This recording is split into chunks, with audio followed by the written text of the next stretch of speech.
What's up, guys? Welcome back to the channel. Check this out. We got a 2015 Massimo Militia 1000. Terry found me on, I believe, here on YouTube. He saw quite a few of my videos. He's kind of local to the area here in Southwest Missouri, I believe. And this thing here has a no spark issue.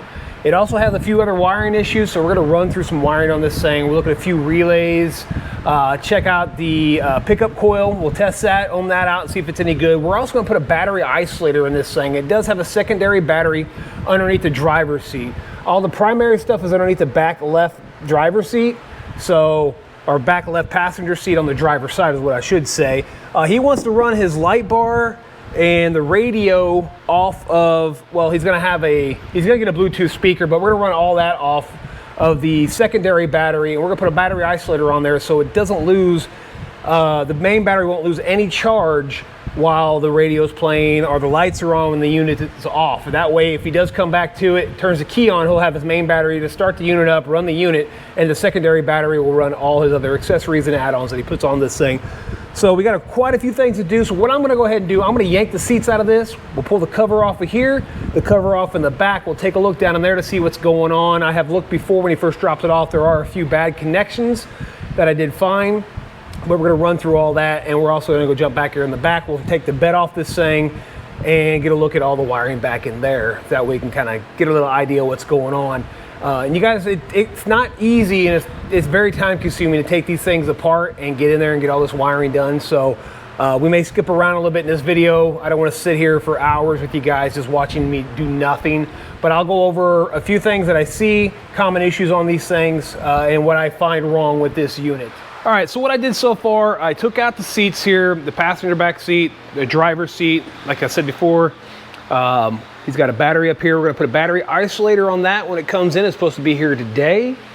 And back here, you can just see this mess of wires going on. And again, somebody had added this lovely piece to it with a fuse. This guy usually runs either directly to your battery or back to your starter solenoid on the side leading back to the battery. That basically is what goes back and charges the system. You have a main fuse over here, which is part of usually your starter solenoid deal. But we can see just like how crappy all this stuff really is. So what I'm gonna do, there's your relay box, and this is your four-wheel drive electromagnetic actuator. Let's see what else we got hiding down in here. Yeah, a few other things. So I'm gonna go ahead and eliminate this. I gotta fix this guy here first, so we'll get rid of that, hook it up. I'm gonna go through and check all these connections. I can just see how crappy they are, replace a lot of this stuff. I'm just do most of this off of camera, and just kind of make a make this all look a lot nicer. Shorten this cable up a lot and make this look a lot nicer. You can see how bad it looks over here from a ground point of view, so that's all kind of rusted. There's just a bunch of stuff going on here. So what I'm gonna do, I'm gonna go ahead and start going through all the wires, double check all that, eliminate this crazy deal that another shop had put in there. For what reason, I am not sure. I have never seen one that had a inline fuse before like that.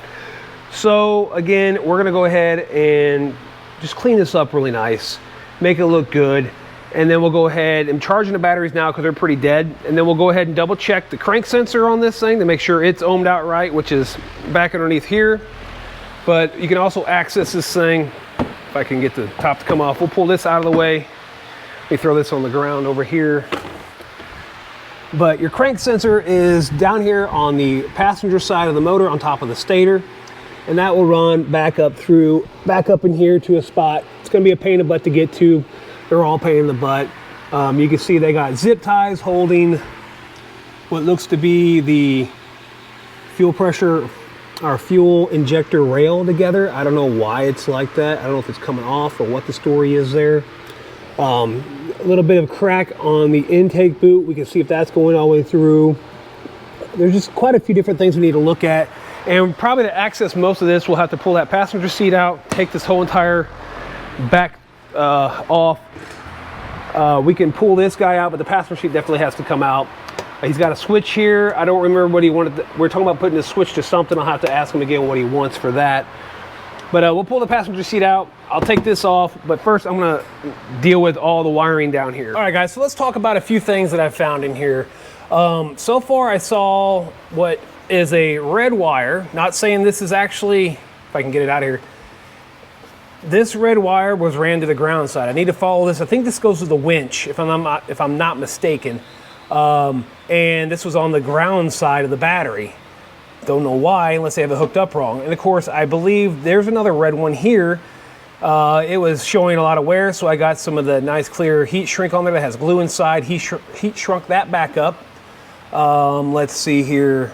I'm trying to find all the other stuff. So, and then of course I changed, they had another ground wire, so I added a different terminal. I didn't have one big enough, one of my nicer ones. So I put this new terminal on there because the other one's all jacked up. And then let me pull, and then these guys had the big hoops on them. So as you can see, I got some nice new terminals on this guy here, all nice and crimped, really nice compared to, where do they go? They're just, they had these big old things on there, man. These, you just get one that's gonna fit, so you got a good positive connection or a ground. Fix that one. You can see the other one over here. I got some of the heat shrink solder joints right here. This was all messed up. Added this piece on there. Like I said before, they had the fuse in there, but so I figured I'd go ahead and pull out the relay box. And then what I happen to see, might be hard to see, but this pin right there, I could see it through the camera. Right there, it looks a little bit melted. So I look down in here and I find they had tapped into this wire. I'm not sure what it runs to. It runs all the way up front. I don't know if they did that power for the stereo. So I got to figure out what that runs to in my diagram here. So it's a red with blue tracer, and that is on what looks to be, I think, pin number, I'd have to see what they, either 1 or 3, could be 5, and see what that runs. But I also was looking, and if you look in here, right here, turn it over, you can see that wire, that terminal is pulling out of this connector. Very common problem on these, for these terminals to come out of the connector. So make that, I gotta push that back in, make sure that seats well. I'm trying to see what that one runs to also. I think it's a green or brown wire on the 2, 4, 6, 8 pin connector. Let me see what that shows me here real quick. So a lot of guys, let's see, that's the 6 pin, 8 pin on the 8 pin connector. We have a, let me downsize this a little bit. Oh,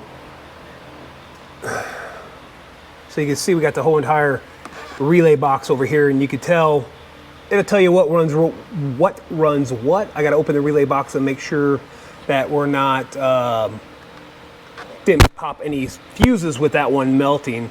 So that one could be, I'd have to look at the color of the wire running to it, but this just gives you an idea. So starting relay, positive pole, could have been 12 volt positive, F1 12 volt positive, starting relay negative pole, F4 is 12 volt positive, 12 volt positive, and a ground wire. So I have to look up and see what that is, but you know, it'll tell me here what every fuse goes to and all that for that relay box.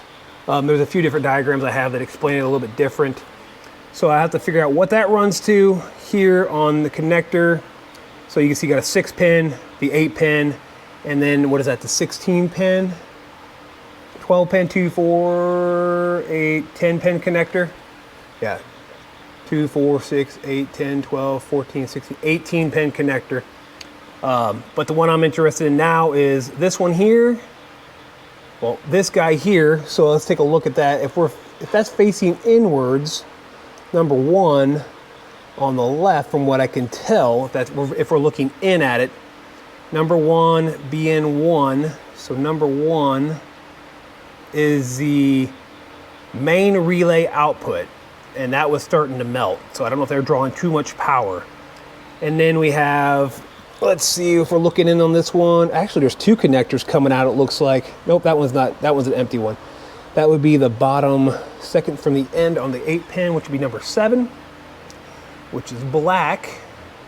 And that would be the ground wire. So if that ground's not connecting there, we're definitely not gonna get anything for the fuel pump or possibly the spark for the coils. Again, I'd have to go back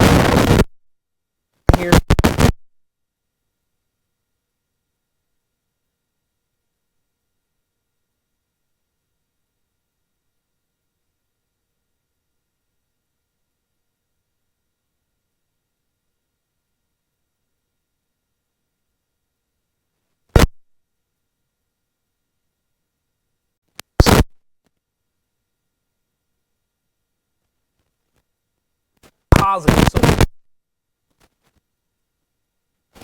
branch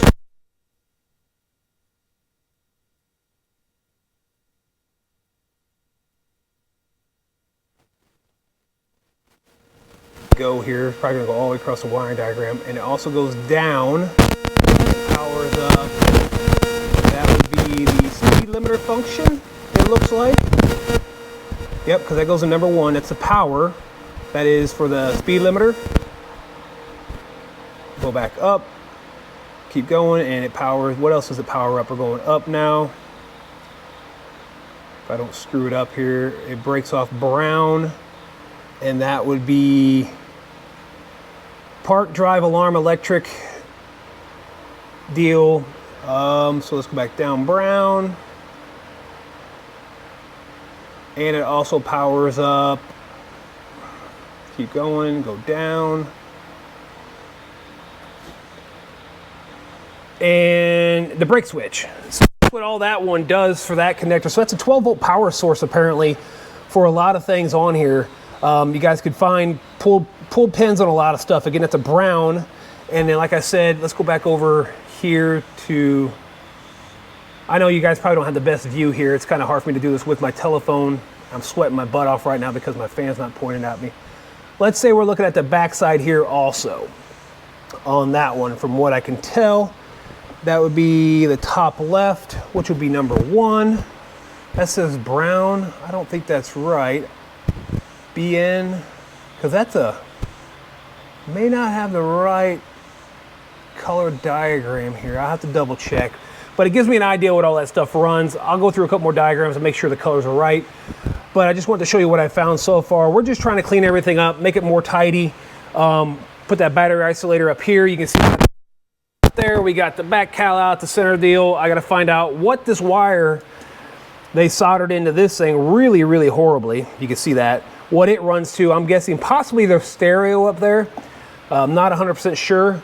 And then I got to figure out the light bar situation for these guys. All right, guys, so here we are in the main relay box on this model here. This is a HiSun Militia 1000. If you look in here, you can see that they don't use the relay K1, K3, K4, K7. That comes in relation to this here. You see K1 and K3. If you follow the wiring back, there is nothing on the diagram showing anything. So they use K6, which K6 in here, which is right here, this is K6.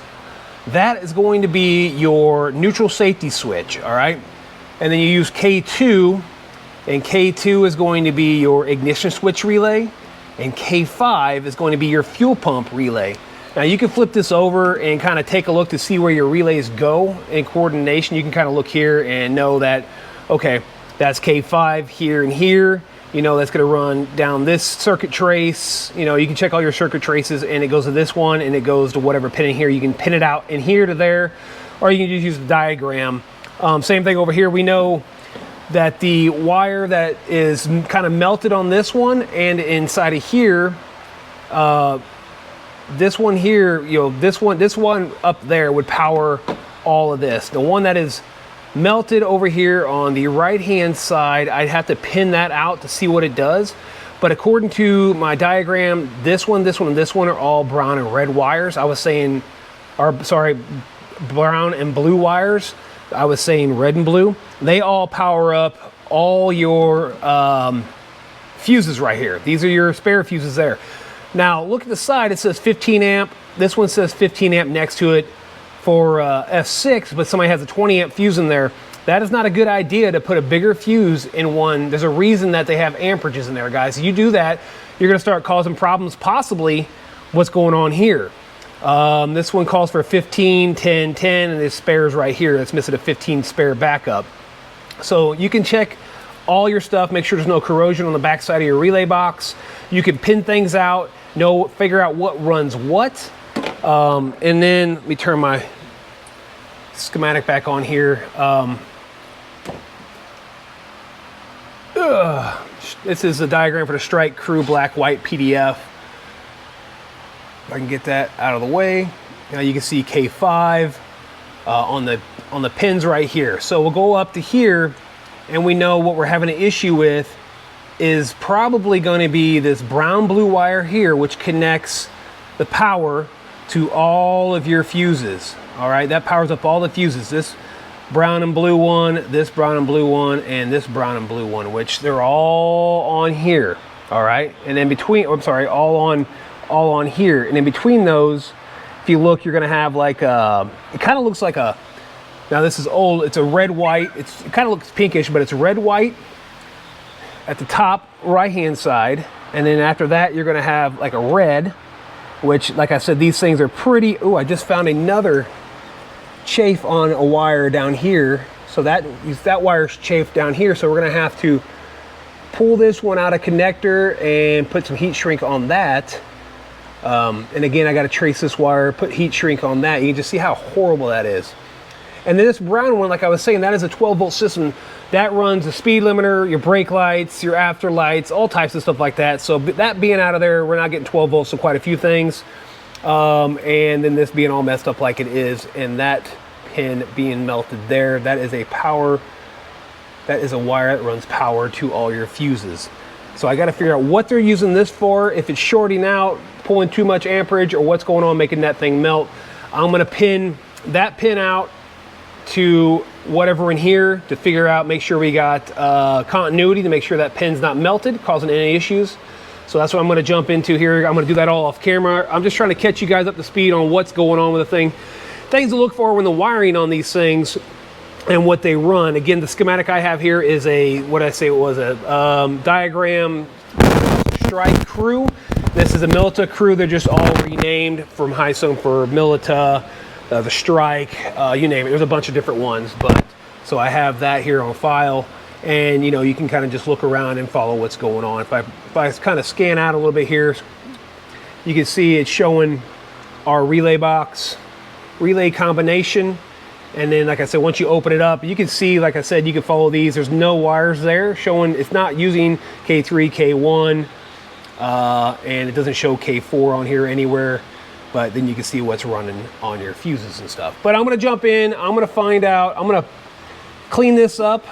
I'm going to pop this out of the connector, put some heat shrink on that, and heat shrink on this, and I'm going to figure out what this wire is running to in the front of the unit. All right, so what I figured out so far, this black wire they had tied into the red and white, it runs all the way up to, looks like to the horn. So maybe they're trying to power up the horn. So I put some heat shrink on it, some glued heat shrink, a heat shrink, and black electrical tape to the other one. Checked all the diodes. Now the biggest problem you may have here, like this one here, I need to pull this back out, a matter of fact. Let me just show you. So basically, since I literally forgot to do this, what happens sometimes is, now that's a little nasty, but it's still making connection, so we're good. When you don't have this guy, this little piece right back in there again like that, what happens when you put it back in like this one, it pushes on the tabs and it can push the terminal back out of the connector. So unfortunately, I don't have one of those. That one has it, this one has it. So we're gonna go ahead and just put this back in here. I'm charging the batteries right now. The biggest thing is when I put this together, I wanna make sure I check all the wires that they don't pull out the back side. Especially that brown one we had an issue with already, which is that one right there. So I'll grab a pair of needle nose pliers and I'll grab it and I'll pull back on it, and it's secure. You know, you can check them all since it doesn't have that yellow connector in there to protect the tabs for the pins. Be pushing these things back out. So we got all those done. We'll slide that back down in here, which feels like it's got a bunch of junk in there. But anyways, that's back in place. And what we'll do next, I'm gonna shorten this up just a little bit, probably enough to reach across the battery box. So this spot here just kind of shifts everything around. I need to trace this wire here. It's red. And like I said, it was hooked up to the negative side of the battery. So I need to make sure this isn't hooked up to the negative side of, I don't know, power steering, winch control or something. This guy here, what I thought was the main fuse, is actually the light bar wiring harness, because they have a separate light bar up there to a switch here in the center of the dash, which this is going to be ran over to this battery, which will have the battery isolator in it, so all his accessories will run off the battery isolator when they install another radio. He's gonna put a Bluetooth one up here by my light, I believe, and run the power down to this battery. That way it doesn't drain his main battery for the unit itself. That way if it does drain that one completely, he'll come back, turn the key on, and he'll have power to start his unit up. Best thing about a battery isolator is that run all your accessories off another battery, and that battery will actually charge off the charging system. And there is an upgrade for the charging systems on these. Motorcycle Doctor has them. Check him out at motorcycledoctor.com. He's now in Melbourne, Florida, no longer in Camdenton, Missouri, so check him out. But I'm gonna go ahead and shorten this wire up. I'm charging the batteries right now, and I'm gonna trace a few more wires and look at a few more connections to make sure they all look really good. Like I said, I replaced quite a few, and now they look really nice with a nice crimp on them. Proper crimping tools are key when you're doing electrical. Don't skip on those, guys. So let me go ahead and get this back together, and then we'll find out if we got fire or not. All right, guys, my voice might sound a little different. My lapel mic doesn't seem like it's working right, so I just have the regular mic hanging from my neck here. All right, so we got all the wiring back together. Everything's kind of cleaned up nicely. It looks a little crappy with this running over there, but what we're checking now, it does turn over, all right? And we do not get spark right now. So what we're gonna do, they say the the crank pickup or the crank sensor should have 300 ohms of resistance. Let's look right here real quick. It says on my diagram here, if I can zoom in way in. All right, so it says you should have 2 to 6 volts. You got a white, black wire and a white. About 300 ohms between resistance, and the voltage between 2 to 6 volts. Now that's a peak voltage test. That's not just a regular voltage test. So you need a peak voltage meter for that. But right now I have a set of alligator clips ran to it. I did it by hand and got the same number from here to here. But right now we're at 1.293 k ohms. So we definitely know that that is out of spec. So by just a little bit, not much, you know, it's 1.293, 1,293 ohms compared to maybe 300. So we're a little bit out of spec there. But we're gonna also check peak voltage on that also. So what I need to do, I need to hook up this little peak voltage tester. I got this off of Amazon. It goes up to 640 direct voltage. So let's go ahead and hook that up. It's very simple. We'll just go ahead and unhook the wires here. We'll take out these guys here, and then what we do, we turn it to volts DC, and we'll go ahead and plug this into the positive and the negative just like this.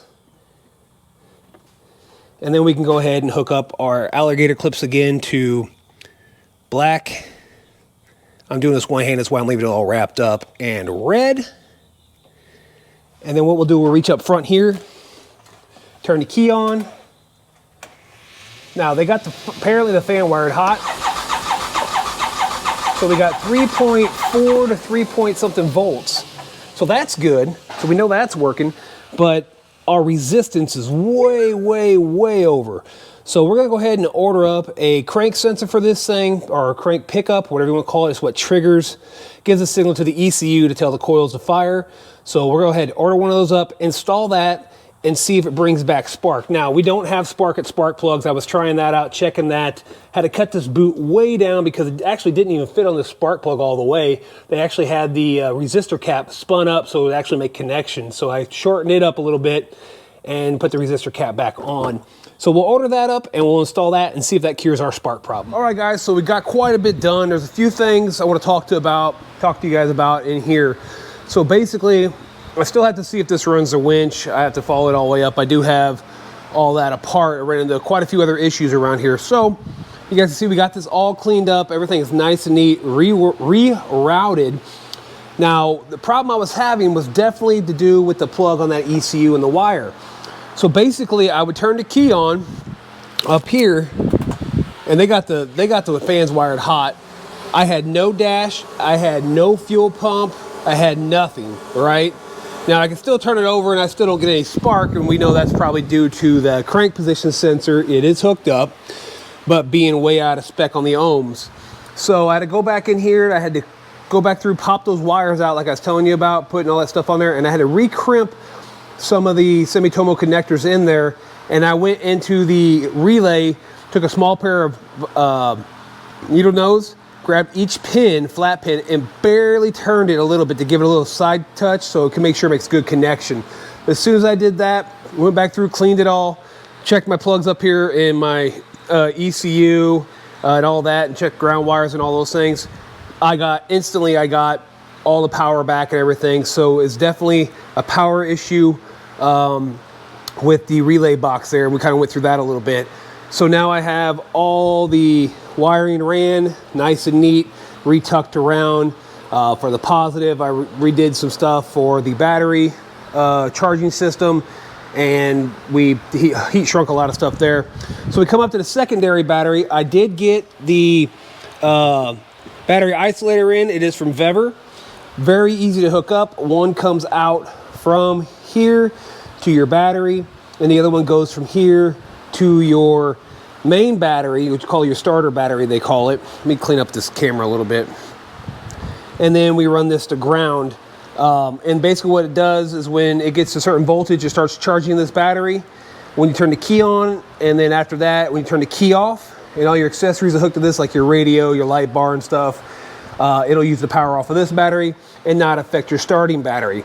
So now we have the lights hooked up to it. I ran across some issues with the lights. A lot of this stuff was really messed up. I ended up using some of the heat shrink soldering pieces.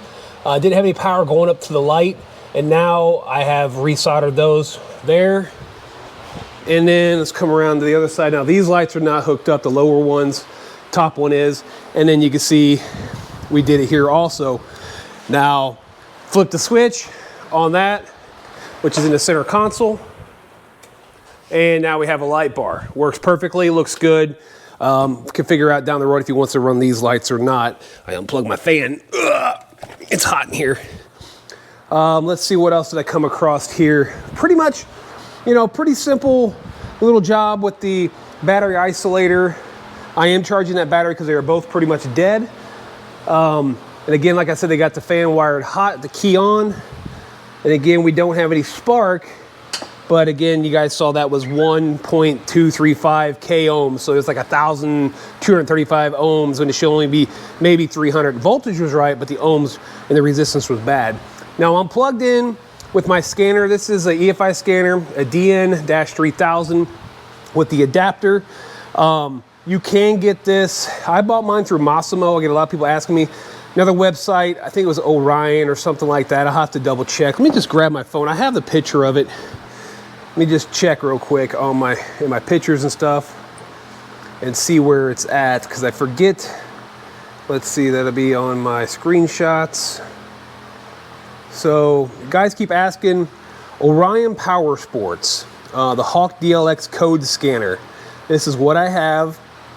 And then you can see Texas, USA, 817-350-4520, Monday through Thursday, 9 a.m. to 5 p.m. Central Standard Time. You can text sales, or parts support, info@orionspowersports.com. You can order that. They got it priced for $379. I got mine cheaper through Massimo. Will they sell it to you? I don't know. But let's turn the key on here, and let's take a look at all these codes that I found in this. Now, right now, that fan's gonna run. So let's go read codes. Let's see, I might have to reconnect with the ECU first. Whoop. All right, Delphi, entering system, bam, because beforehand I couldn't because we weren't getting power back to the ECU.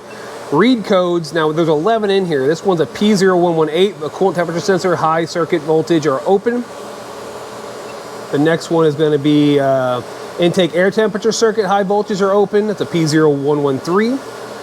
P0562 is a system low voltage, which is probably because it wasn't charging properly or the battery sat for too long. P0201 is injector 1 circuit malfunction. P0202 injector 2 circuit malfunction. Cylinder 2 ignition coil malfunction, which is a P0352. P0505 idle speed controller error. P0132 is O2 sensor 1 circuit high voltage. P0337 crank position sensor no signal. and P0336 crank position sensor, noisy signal, and the last one here is P0137 O2 sensor 2 circuit low voltage. Now I know this thing had definitely low voltage because the batteries were completely dead. So now we're gonna go ahead, and I'm pretty sure somebody had a bunch of this stuff unhooked because it did come from somebody else who did some work to it in the past. I'm gonna erase all the codes. And now we're gonna go back and try to read codes again. ECU has no faults. Let's just happen to see if this thing happens to fire up. It'd be funny if it did, because sometimes certain machines out there will not fire up if I have the DTC. This shouldn't matter, but let's turn the key. You can hear it just crank, crank, crank. And once again, I'm pretty sure, let's leave the key on and go check that code reader again. Pretty sure, again, that's gonna be definitely that crank position sensor. So let's read codes. This ECU has no faults. So we got all the faults fixed in this thing. We just had to go in there and erase them. Those were stored faults. So we're waiting on the crank position sensor. It should be here in a couple days, it says. And we'll see about that, but you know how shipping goes sometimes. So when we get that, we'll throw it in there. Everything here is done. I will start putting this back together because everything else looks good up to the front, all through here. Air filter looks good. Let me turn off this key before I run the batteries down. And I'll start throwing this thing back together. I'll leave the back apart. I'll put the front dash back in. That way that's all done and we don't have anything there. And then I can just double check once this thing does fire up that the battery isolator is working properly. And then we can get this bad boy running and take it for a test drive. I did forget, I know I just literally cut the camera there, but I did forget, this is what I used here. These are off of Amazon. I'll leave a link in the description. I do have an affiliate link you guys can use. It'll definitely help the channel out.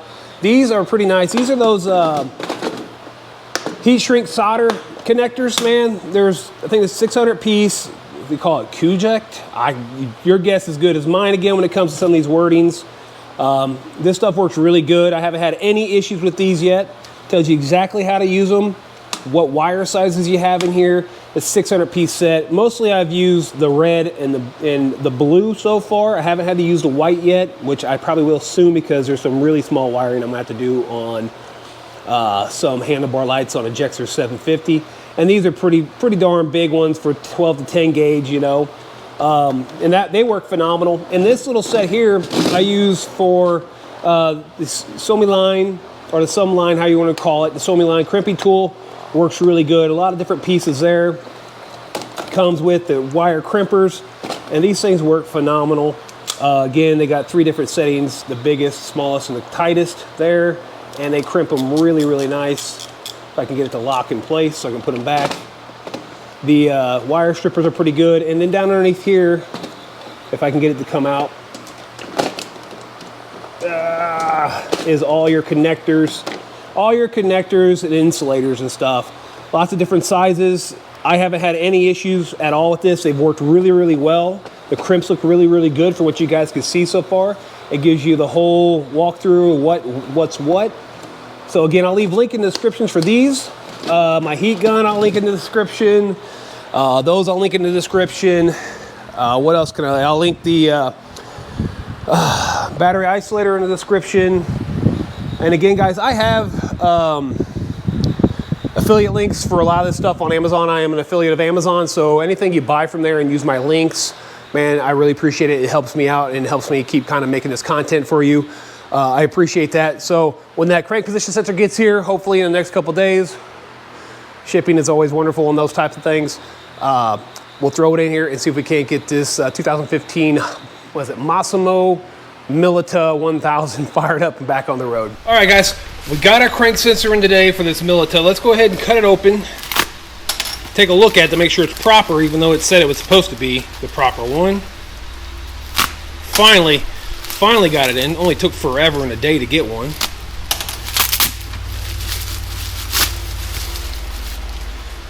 Looks like the correct connection, looks like the correct style. Let's go ahead and do our resistance test on it.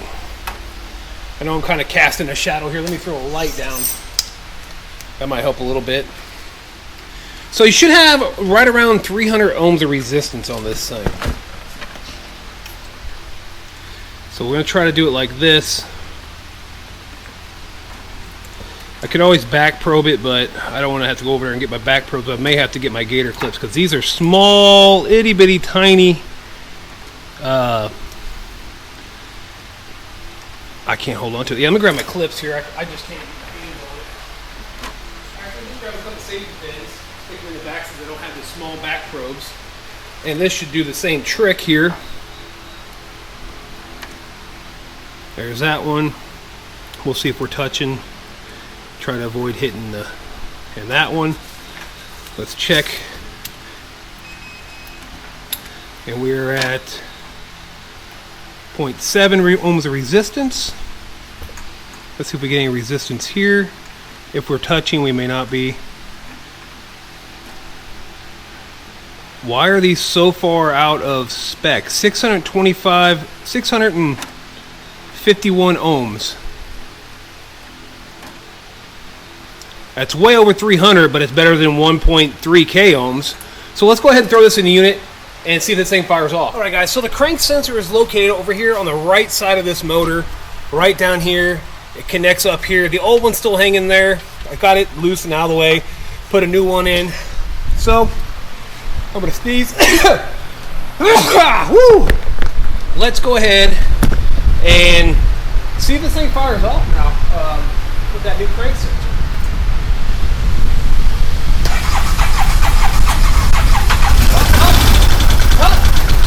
Whoa! Oh, she's running.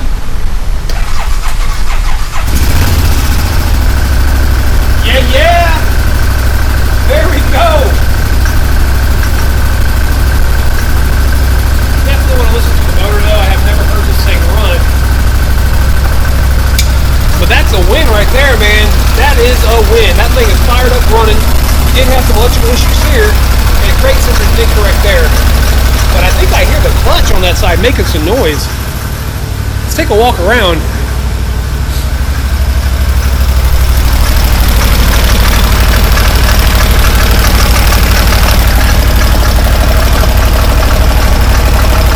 Oh yeah, I can hear the clutch in there. Let's grab a flashlight and take a peek down in there real quick. Alright, let's grab my light. We'll take a look down in here the best I can on what I have. See if we can see in there. And I cannot see the clutch at all, unfortunately. I thought maybe I'd be able to see it. But you can hear it kind of rattle around a little bit. A little clickety on the top end, but not bad. But it is running on both cylinders. I'm stuck now. Crap. So on that note, let's give it a little bit of gas. Oh, she's a little smoky there.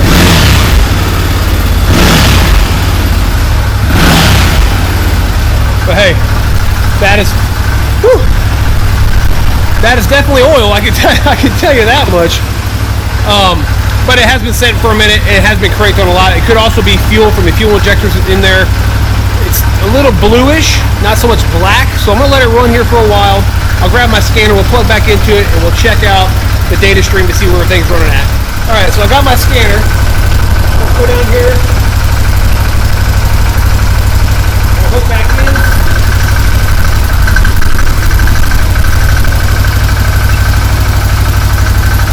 Whoop. Delphi. Read codes. Crank sensor signal noisy. That's pretty typical, honestly. I see that a lot. And that's usually due to, I do have a second one laying down over there, so I might need to cut that away. It could be picking up a little bit of that signal too from that. But so let's go ahead and just kind of data stream what's going on. I'll go on and erase that code in a minute. Engine speed 14 to 15 is good. Throttle position really close to 0. Map looks good. Coolant temperature, intake, battery voltage, 11. It's really that's pretty low.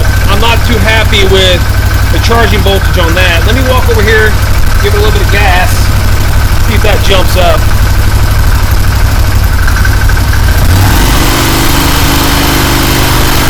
That's hanging steady around 11 and a half. Now I don't like that at all. It should be around 13.5, 14.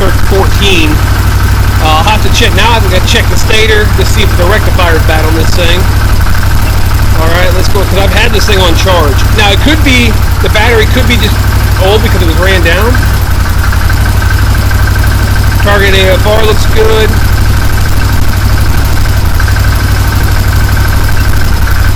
Let's check on pump duty, fuel pulse width, 2.3 milliseconds. That's nice. 1400 desired. We can tell where we're going here. So steps are at 30, 2930, which is good. Should be about 140, 160 when it's turned off.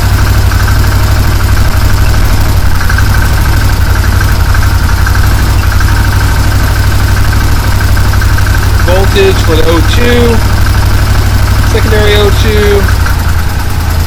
Alright, everything looks pretty good there. Now I can hear it kind of getting a rough idle. I'm not sure why. She's struggling to do that. So let's go ahead and give it a little gas.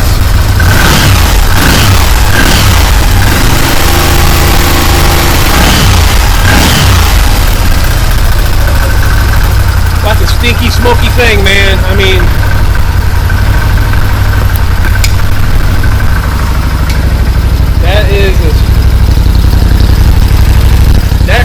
that's definitely not fuel. That's definitely oil. Definitely oil. That's very concerning. Watch.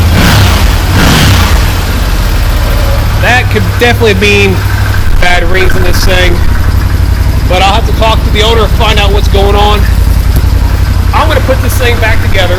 You can never see me here. I'm going to put this thing back together, and we're going to go ahead and take it for a test drive around the yard to make sure everything works on it.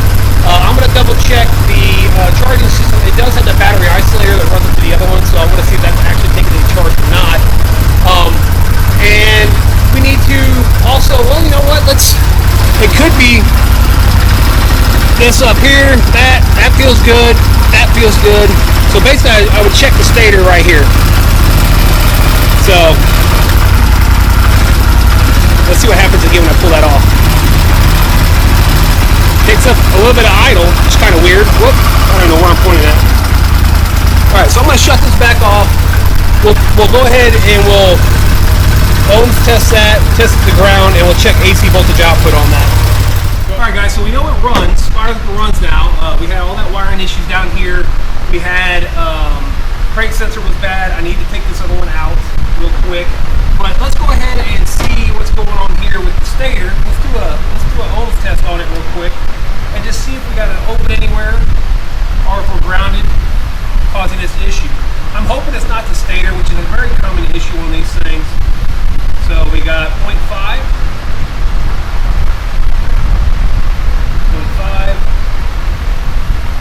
0.23, and we're sitting at 0.2, so not bad there. We'll go from here to ground. Should be pretty much anywhere. Good there. Good there.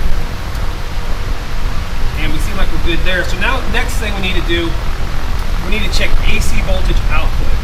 Alright. It's going to be a little rough. I don't know. Hopefully you guys can see that. Let me fire this thing back up and we'll see what the AC voltage output of this thing is. Hopefully it fires right back up. While it's idling, check between all these again. So right now we're setting at 22, 22, and 22. So I'm going to say the stator's working just fine. I don't think, really, you hear it drop?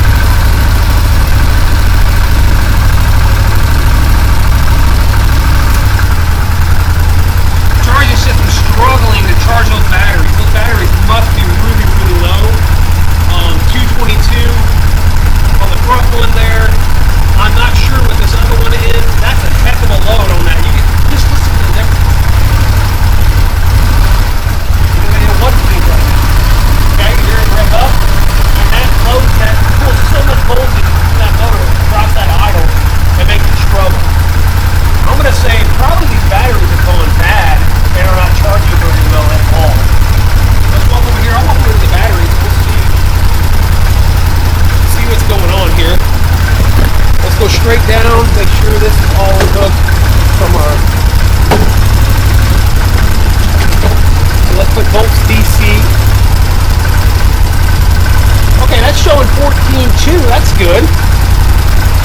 And let's check our other battery up front here. 14.3. So actually the charging system, it's actually working. Alright, well that's good. I might have fixed it by actually messing with the cables up there and hooking it back in, cleaning it up. This thing is really dirty. So that lets me know the charging system is actually working. I was worried when I read 11.5 from the stator. So we know that's working now. So let's put this thing back together, take it for a drive, see if the smoking stops. And hopefully the smoking stops. We'll see if the smoking stops on this, and we'll just drive it around, and then I can give Terry a call and say, hey man, it runs. As it always smokes. I don't think he's going to want to rebuild the motor right now or anything like that. But we'll get it together so they can take it out and enjoy this. Alright, got everything back together. We know it fires up and runs. It does have a little bit of smoking problem. Has a little bit of clutch noise. We fixed a lot of wiring down by the EC, or not the EC, but the relay box was all messed up. Rerouted a lot of wiring, added a battery isolator up front here, fixed our wiring there. Crank position sensor was out of spec. We put a new one in there. Let's see what else have we done to this thing. We fixed the light bar, so that now works with the switch.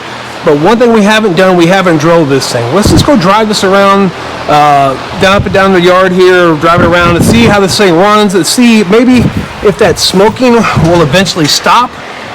I don't know. I absolutely hate having that up there. I'm actually going to turn that over so it's a little bit kind of closer to my mouth. So let's go ahead and turn the key on. Now again, they got the fan wire to switch on.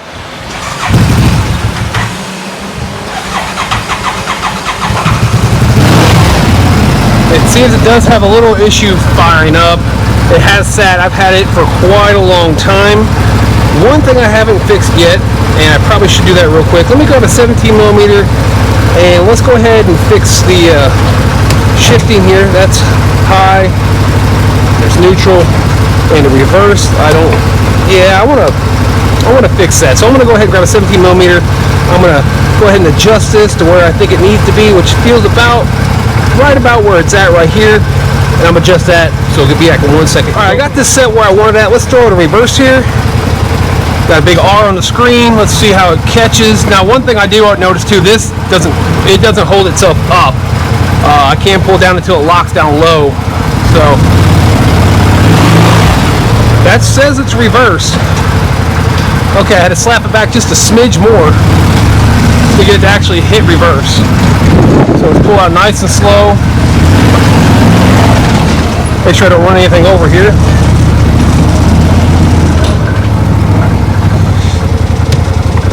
Okay, now we're in high. Let's go to low range. Kicks right into low. Woo! All the crap flying around here. Again, I just want to drive this around and make sure that everything feels all right.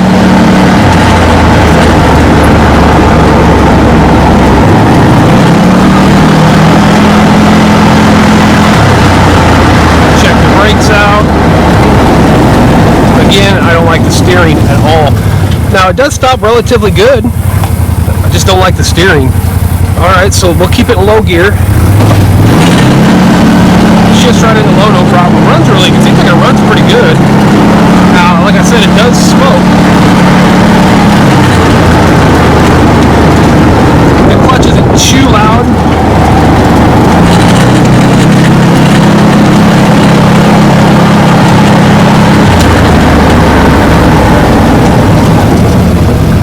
But boy, this thing does burn some oil. I can smell it. Alright, so we're going to go to high gear. I don't like the fact that you go from neutral to high without pushing that down, but it is set where it's supposed to be. The detent down in here could be messed up, but now we're in high. Catches high, no problem. Let's, oh, that's about a tire. Let's get up the driveway here.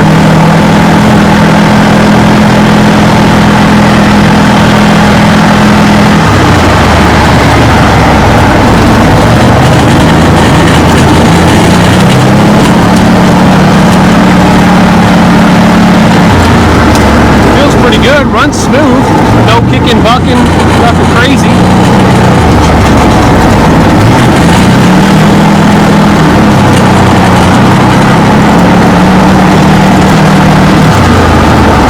Slow back back down before we get through here.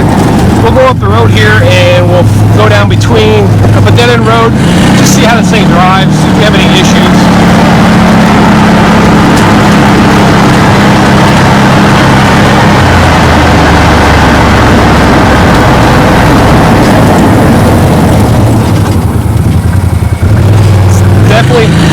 Definitely stops with the engine braking just fine.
Pretty good. It runs up here, no problem. Pulls really good. We're in high gear. Spin around the cul-de-sac here. We'll head back down. But everything feels really good. It just really smells of oil burning.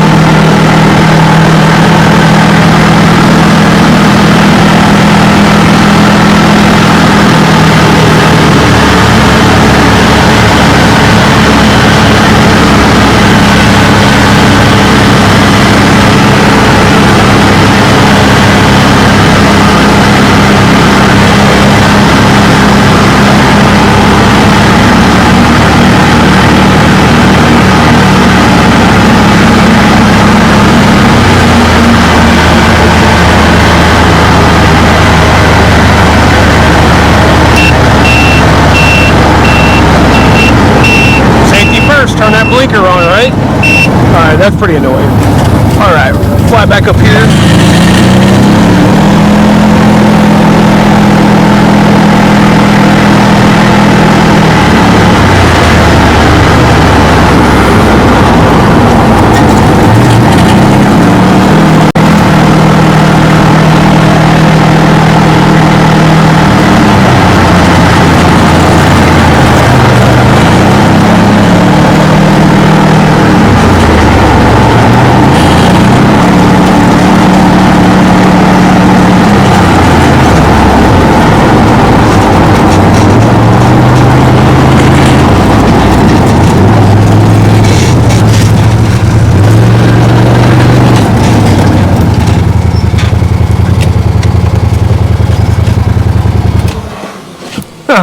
I'm going to call that one done, fixed, ready to go home to its owner. I will call him and talk to him about the smoking. It could have been doing that for a long time. I don't know. Like I said, I've never heard it run. It didn't have fire. You saw all the things we found on it. I know it's kind of a long video, but everybody likes these little bit longer ones when it comes to these aftermarket UTVs. Again, I think that's a 15 Massimo Militia 1000 crew cab, 4-door. Doesn't have doors, but 4-seater. Runs good. Feels really good. Power steering works on it. I can see it's definitely smoking a little bit. It's got a lot of dirt and debris on the motor. I don't think it was very well. It wasn't washed very much. I'm gonna blow it off. But again, guys, I'm gonna call that a win. I'm gonna call that done. I'm gonna call it fixed. I appreciate every one of you guys tuning in. If you got any questions about motorcycles, ATVs, or UTVs, or any reviews I've done on my channel, please feel free to drop a comment below. You can find me on Facebook at Limitless Power Sports Service and Repair. You know, right down here at YouTube. You can find me on TikTok at Limitless Power Sports Sir and Rep. I post random stuff there. And then if you got any big questions, you can go ahead and hit me up at limitlesspowersports78@gmail.com. Shoot me an email if you got some questions. I'll do the best I can to help you out. I may not be able to get back to you in a timely manner sometimes. Things have gotten crazy busy in the shop. so many emails and comments from around the world, country, I mean the world. I'm answering, I have to translate a lot of stuff now because I get questions from all over the world about these aftermarket units, quads, UTVs, go-karts, the little pit bikes, you name it. I get questions on it all the time. Again, guys, if you like hats or shirts, I do have them in stock. And we'll ship them out to you, man. Just let me know. 25 for shirts, 30 for hats. Ship to you guys. I appreciate everyone you have subbed to my channel. If you haven't, please do give this video a thumbs up, and I'll catch you on my next upload.